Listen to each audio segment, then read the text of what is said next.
welcome back to RD Tech. Today, Fender Twin Reverb Reissue.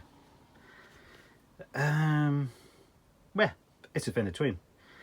I think I'm going to do the once over on the floor. I'm not lifting it up on the bench because I don't need a hernia. So, without further ado, let's investigate before we go anywhere. So the customers dropped this off and they wanted a service, new valves and a fuse. That's what's written on the little note. So the fuse, there's a clue for you. Let's spin around and take a look. Here we are in the back view. So what have we got? Customer said blowing fuses. So what have we got in here? Oh, it feels like it's empty. Yes.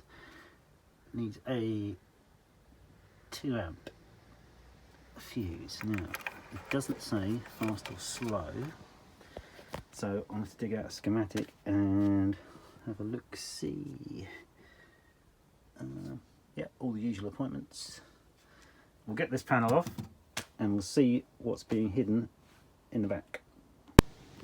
Okay, screws undone. And off comes the back plate.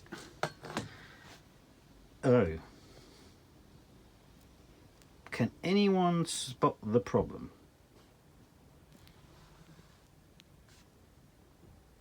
These are mismatched valves. We've got 6L6 GC and 5881s here, another 6L6 GC. They have been arranged in pairs, although I need to check the circuit diagram because sometimes the pairs will be innies and outies, and sometimes they'll be like pair A and pair B. Now, if they've been mismatched, well, let's go backwards. 6L6 in valve terminology, a 6L6 and a 5881 kind of are the same valve, but they are not. They're really not. 5881, and it depends who makes it. This is a JJ, so I don't hold out much hope for it. These take a lower plate voltage than 6L6 GC. One is militarized for high Gs and one is not. So whoever did this, although I have spoken to the customer, it wasn't the customer. Who did it shall remain nameless. Yeah, they had, when they bought the amp, they had problems, and that's what's been done, and they've never touched it since. This is wrong. You bias it for these, or you set the bias for the correct setting. I mean, hopefully, normally in the Fender manual, if you just set the bias, everything runs stone cold anyway, so you'll probably be safe, but it's going to cause an imbalance across what the transformers are having to do. This is wrong. If it were all 5881s, that's fine, because you can adjust the bias and make sure it's not pulling too much current. Well, you need to pull more current, although you can then bias hotter, and to get the plate voltages low, you increase the bias current to pull the voltages down, but then you can still be running these too hot. Done. They're coming out, putting a new set in, which was going to happen anyway. But this is probably the reason why that blew. Probably. We'll dig deeper. But yeah, I'm going to get the chassis out and get that up on the bench. Like I said, I ain't lifting this bastard on the bench. Okay, after the fun and games of removing that. So this is what 65 reissue twin reverb on the inside looks. No surprise, PCB. Not a problem. It doesn't bother me. Some people get really upset. Yeah, don't get me wrong. A vintage point to point is a damn sight easier to work on. There's no question. But one real pain in the arse though is the fact that the pots are mounted to this PCB, and I want to clean the pots. Whenever I have an amp in, I will service it properly anyway. It's been for a service, but it's something I do anyway. I want to clean all those pots, even if they are clean. It doesn't hurt to give them a quick squirt. But it's going to make the job a damn sight harder, because I'm going to have to take off every pot, undo every nut, take these bloody things off, which you need to be very careful with, because they're fragile, they're quite stiff, they're usually a solid core, which means they don't like being bent too much. You need to be really careful with that. So yeah, looking at these valve bases, now a Fender Twin is mounted like this in the chassis and the valves sit pointing down. What happens with the heat? She goes up and then she goes, and these get, cook your dinner on these things. See these little, the grid stoppers, they're tiny resistors, and they get baked, absolutely baked. So they will need to be checked to see if they haven't drifted, make sure they're within spec, and if we may even have to replace them and put some new ones in. We may. I might do it anyway, we'll see. We'll check. But yeah, it's something you do need to check, because any of these resistors, they get cooked, and heat and electricity, heat changes properties of resistance, etc. We'll go ahead and we'll check these internal fuses. Let's see if they haven't blown. I haven't replaced this fuse yet. I will do. I will fire it up on the Variac just to see. Well, I might just change those valves if it's popping a fuse already. I don't want to waste fuses just by seeing. What tubes have we got in here? We have got JJ's. Oh God. Cryo. There's a company that when they get your valves, they stick them in liquid nitrogen and freeze them for some pixie dust fairy magic, apparently, that makes them sound better and last longer.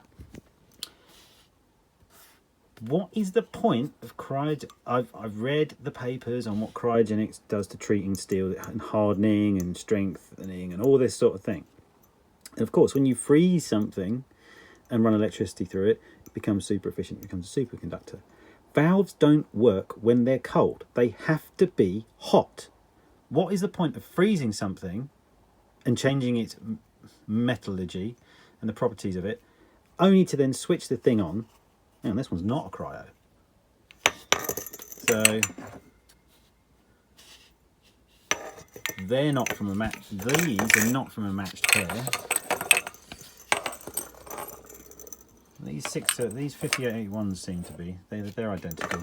But these, so a valve branded one, and that's just a straight plain old JJ. Right. Anyway. My rant on cryogenically freezing something. So, you've cryogenically frozen it. You've changed the properties of the metal as it's slowly realigned all the grains and everything like that. Well done. You're now going to put it in an amp, switch it on, and they're going to get to about between 200-300 degrees centigrade. That's going to re-change the properties of the metal, surely. And the whole point of it is to run hot. Oh, and you'll pay through the nose for the privilege of having frozen tubes. What is the point? Anyway, rant over. Sorry, that's my opinion. Could be wrong. I'd like to be proven wrong, but there haven't been any proven studies. So, save your money, just buy a decent set. So, we need some 6L6 GCs. I think I may have a set of JJs matched from my good friends at Hot Rocks, who do really good matching, and I like their valves very much. Right, let's get to it. Oh yeah, right, so moored it up. Right, so if you see this brown wire here, this blue wire here, this is the feed from the phase inverter giving it the push-pull. So the blue comes in here, and that blue is connected, there's another little smaller blue wire connecting it to this one. So this is a pair, brown wire, little brown wire going to here. This is a pair. Now remember, we had a 6L6 here and a 5881 here, 5881 here, and a 6. They were completely mismatched. If you'd put the 5881s here and then the 6L6 is there, you might get away with it.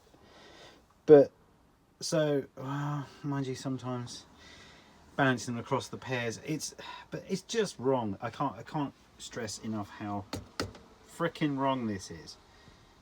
And it upsets me that there's that level of stupidity. Like I said, 5081 and 6L6, they've probably read somewhere, yeah, they're the same, yeah, we'll just whack them in. They're not. End of. And this amp has probably never run right. Also, I was just going through the preamp valves. This is a Fender Twin. This should be a 12AU7, and so should this one. And they've all been replaced with 12AX7s. You can do that, and it will boost the gain. So what I will do, I will order 12 AY. What was it? AY, I think. Whatever, the correct ones for these parts of the amp to make it sound like a twin. So, but then the customer has the option of changing them out. I'm actually, maybe in the playing video, I will do that to demonstrate the differences of the different valves. Yes, a 12AX7 has more gain. We all know this, but what you gain in gain, you lose in voltage, output voltage from that valve. So sometimes the phase inverter, you need the voltage, not the gain. It gives you almost the same sort of thing, but the way it responds is different and gives you more clean headroom before that stage will distort. Any more rants? I don't think so. Right, let's get to work. And another thing. Right,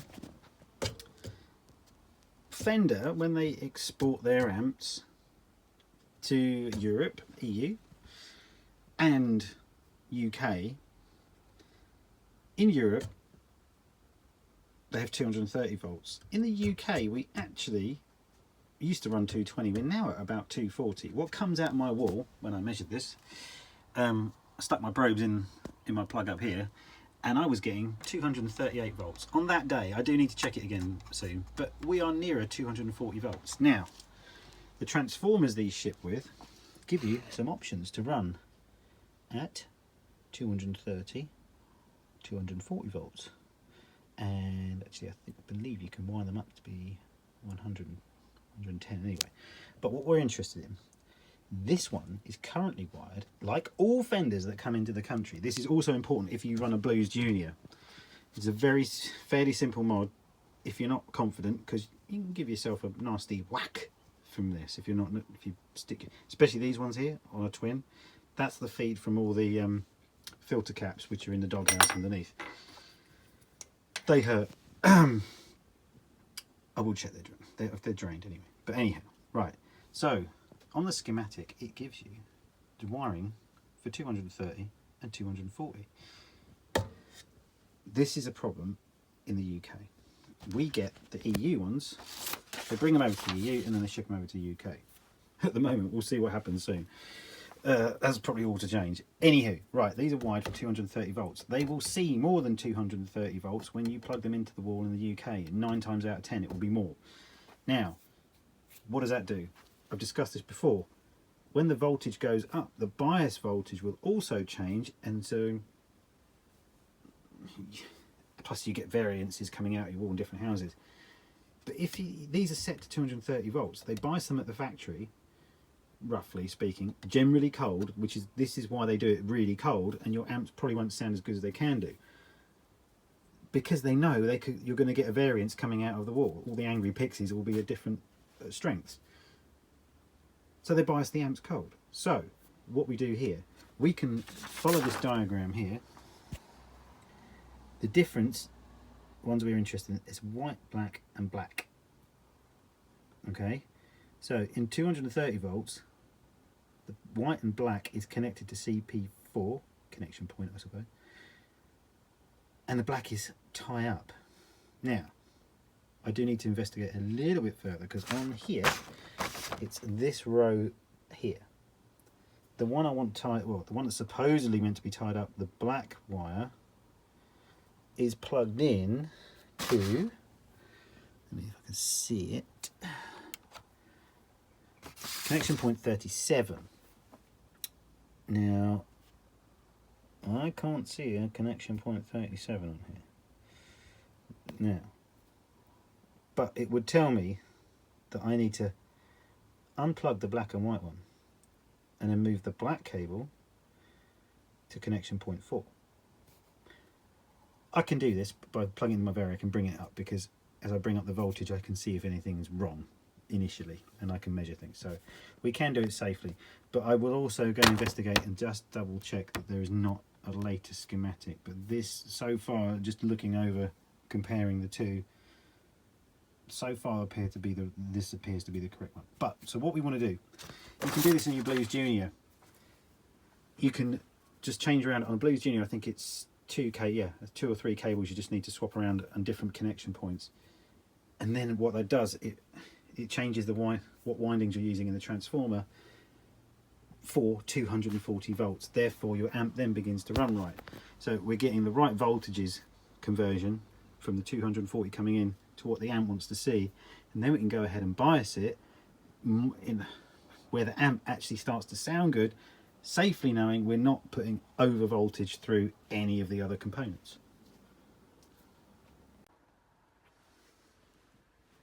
Okay, we're back. We're going to fire this baby up. So, new tubes, all matched from Hot Rocks. Let's give her a bit of voltage. What we seeing? What we seeing? Need to be more than that. Let's go halfway or thereabouts. 50.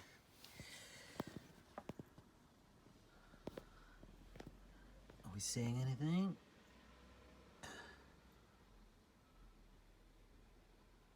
I see glow.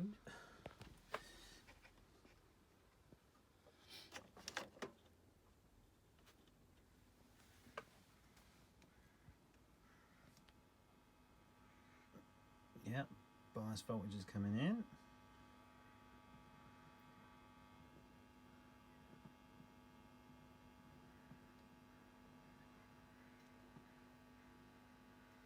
We've got some sound. We've also got some hum. Let's bring her up.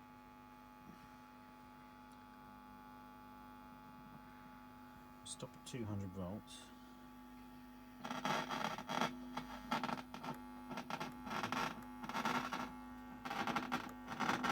We've got us a dirty part.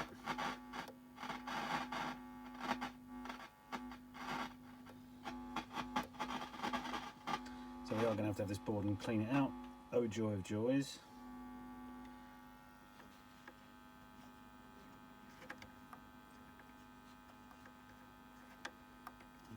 Maybe the vibrato's off at the moment, but is that the reverb? Yeah, I think it was. So what are we looking at biasing at the moment? Well, we're at 200 volts. A bit of noise is nice to know. Just lets us know she's alive. Bringing her up. God, that screen's really hard to see, sorry. Right.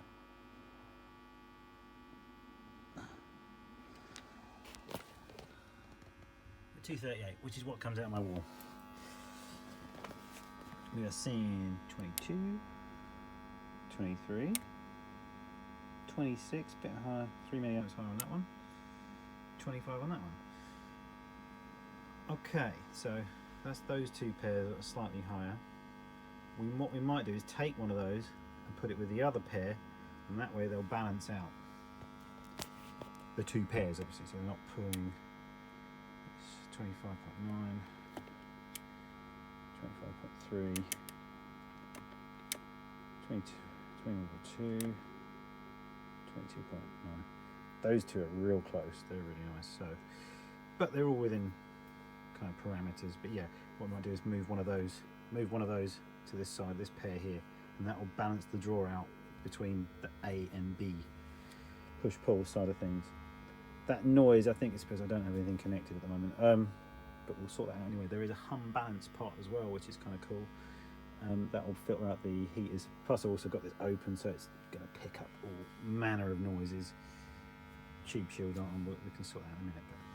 But what we need to do is to know what voltage, the plate voltages, so we can work out the bias.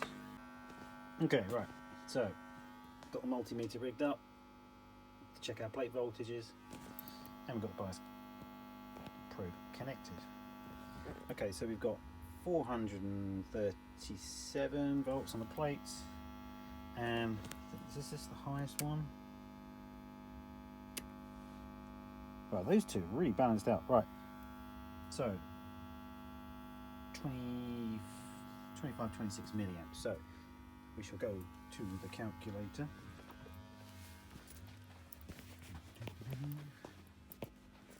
Oh, so 439. So we're going to go 439 plate to cathode voltage. Well, that's the plate. The cathode will be on the ground, so that's fine. So we've got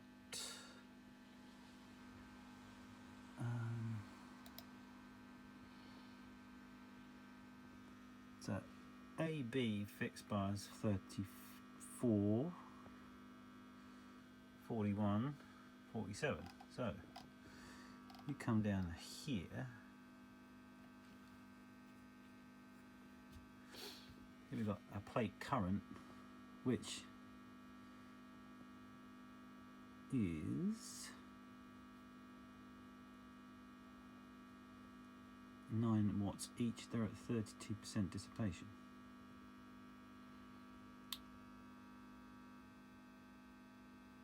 Actually, that's our plate current that we've got at the moment. So not really. It's not really doing much. So tube dissipation. We need to change. We need to. What do we want? Let's try 41. So 41 milliamps will give us 60%, which is kind of what we were saying here. 41. So 47 gives us our 70% max.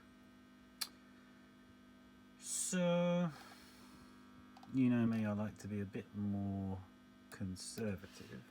So we're going to 45.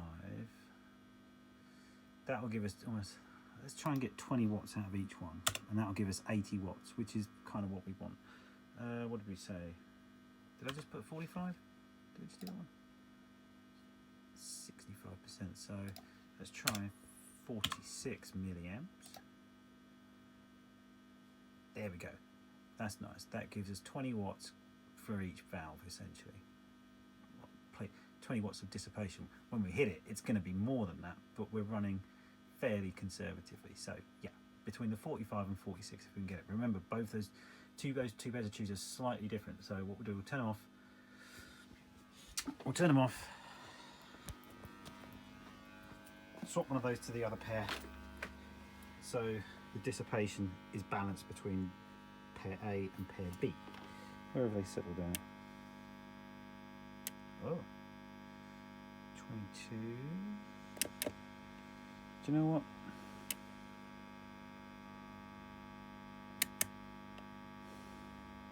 That's 23.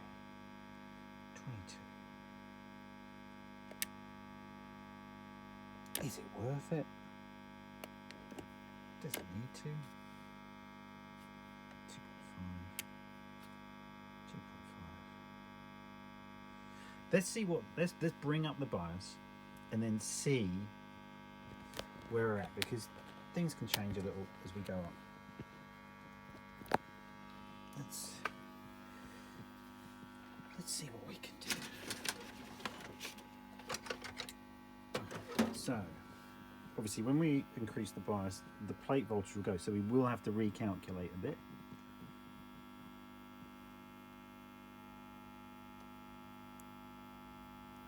Here she comes.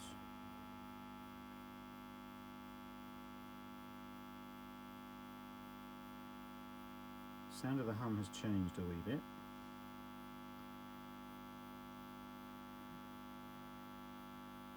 let's say 42. Let's just go back her down to about 43. And then plate voltage is dropped to 430. And these are the ones that are pulling a little bit more than the others. We're at 45 on that one. 43. Right, so 431 is the important number.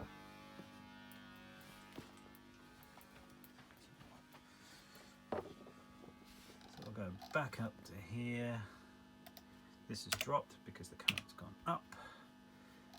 Change that. Recalculate. So 46 will give us 66, just under the 20 watt mark. Okay, so here we want to be between 41 and 48. So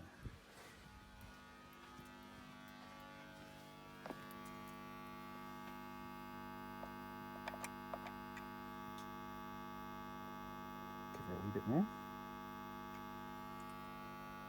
45, 432.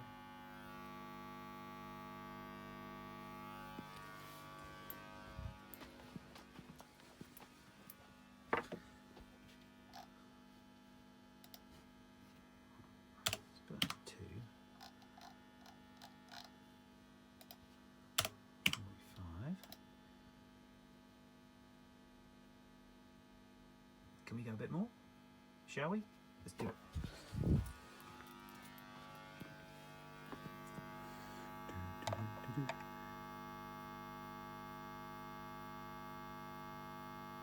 She was so cold.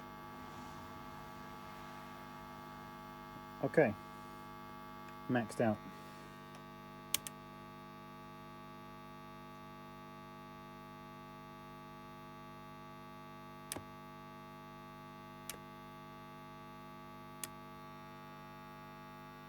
Oh, she's pulling 47, but we'll have to check that. 431, so she's giving all she's got basically. We've biased her as high as she'll go. And she's well within range. So one of these was 47. It's giving us 20 watts. Let's just put that down there as well, just to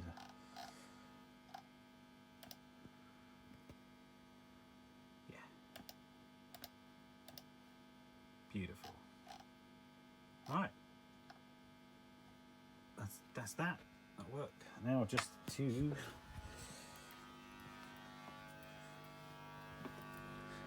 finish her up, really. Hopefully she doesn't drift off. We'll keep an eye on her. See, but 2 milliamps, we've got 45 there. 3, well, almost 45 there.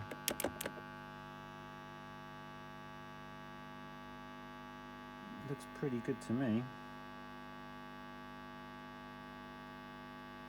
Yeah, 48, it's creeping up a little bit.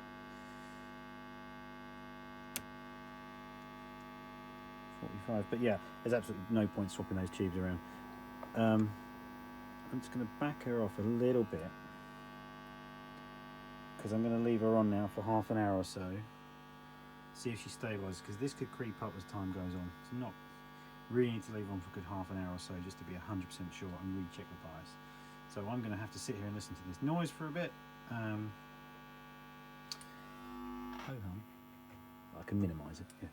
So yeah, cool. See you in a bit. Okay, we're back. Right, I've had a play through the amp, had a little play with the bias. I actually elected to bring it down a little bit. Around this point, around the 30 milliamps. So this thing's actually kicking out about, what was it, 15, what's that? Around about the 65, 30 watt output. They rate this at 85 watts. You can put it there, but it runs real hot and it actually starts to sound a little bit gnarly and not how you would expect a Fender Twin to sound. So around about the 34 I found is the sweet spot in playing it. If you go lower than that, the bass disappears, and it's just that it just seems that this is a real nice point here in this. But now, this hum. These come with a little hum balance pot.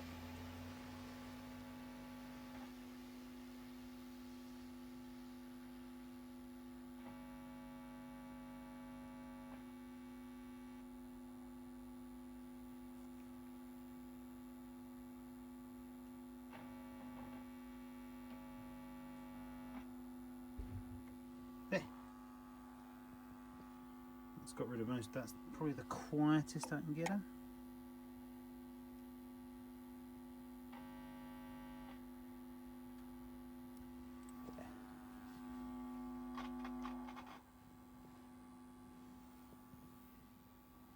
Plus you can hear me moving around making noise as well. Once this is all buttoned up now, this thing will be quiet. Beautiful, great idea, great design, love it. And here she is, she's done. So we did a revalve, bias, only the power tube section. Preamp valve's fine, adjusted the hum balance, cleaned pots, clean valves, valve sockets, job done. And she sounds like a Fender Twin. One thing I did notice, if you were eagle-eyed when you were looking at the circuit board, where the light dependent resistor would be for the tremolo, you'll see a breakout board which has digital vibrato, well, tremolo circuit. I looked it up. For some reason there's a legislation that something that's contained in the LDR is not allowed to be produced over here in the EU. So it doesn't have valve driven tremolo in or vibrato tremolo in UK Fenders. A modification you can do is probably get hold of one and actually change it over and put it in anyway, so if you really wanted to. It's been foot switched off, so I won't demonstrate the tremolo. I don't have a double foot switch. Nothing I use uses one, and I don't have one. I could probably knock one up, but it's beside the point. Anyway, you want to hear it. So I'm running into the vibrato channel so I can use the reverb. We've got the volume on 3, it's loud, treble on 3, middle on 5, bass on 3. Middle being on 5 is kind of where it would be on a Fender Deluxe reverb, because it doesn't have a mid control, it's kind of fixed in the 5 position. But I find this the most balanced with single coils. Bright switch is off, and we're in input 1, which gives you the more volume. Reverb on 2.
Single coils, I can't really tell you how much more. It's just loud and clean. It's a Fender Twin.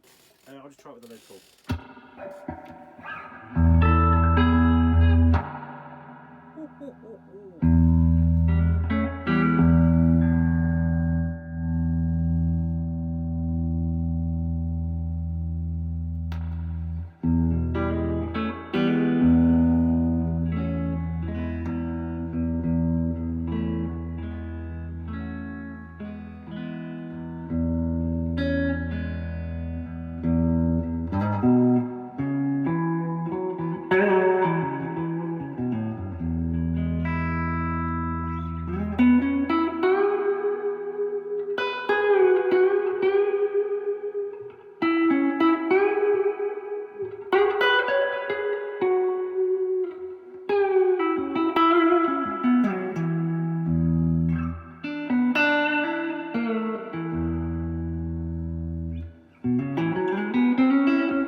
With the bright switch on with a humbucker, you can kind of get a telly tone if you're cool.